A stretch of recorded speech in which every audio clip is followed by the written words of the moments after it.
she. Look at the pictures and write he or she. He is used to refer to a male person or animal. She is used to refer to a female person or animal. Look at the picture and identify.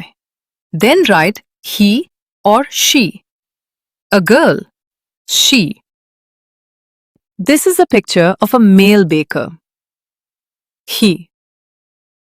This is a picture of a boy. He. This is a picture of a mother. She. This is a picture of a father. He. This is a picture of a lady teacher. She. Grandmother. A female. She. Doctor. A female doctor. She. Guard. A male security guard. He.